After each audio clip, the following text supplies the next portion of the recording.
There's a spirit of remembrance and resolve in New York City. The victims of Tuesday's deadly bikepath attack are being honored at the scene.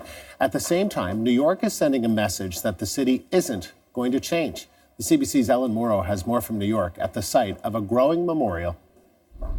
The bike path behind me is where the attack happened earlier this week. Now it has since reopened, and we've seen dozens of cyclists using it throughout the day, a sign of things getting back to normal here in Lower Manhattan, except for all the cameras that are still around. Now we can also show you some messages of strength that have been left here on the bike path. You can see that chalk message put here this morning: "We are stronger, we are NYC." Across the way there is a ghost bike. Now that bike was here before the attack in honor of a cyclist who was killed here previously, but you can also see all of those fresh flowers, people reflecting at that ghost bike today. Those fresh flowers were laid here in honor of the victims of the attack earlier this week. Now, New York Mayor Bill de Blasio was also in this neighborhood this morning, visiting a high school near the bike path, where he praised the response of that high school during the attack,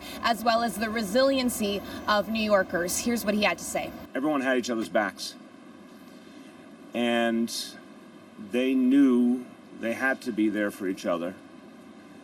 And no one expressed to us a sense of fear or insecurity.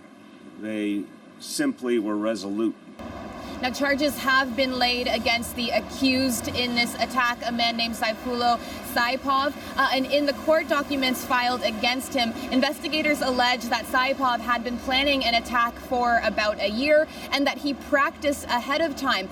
They say that he rented a truck a few weeks ago to practice making turns. Investigators also say that Saipov's cell phone was littered with ISIS propaganda. They say that he planned to do the attack on Halloween on purpose because he thought more people would be out and about in the streets, and that therefore this attack would be as deadly as possible. The court documents also say that Saipov has told investigators that he's happy with the attack that he's accused of carrying out here earlier this week. Ellen Morrow, CBC News, New York.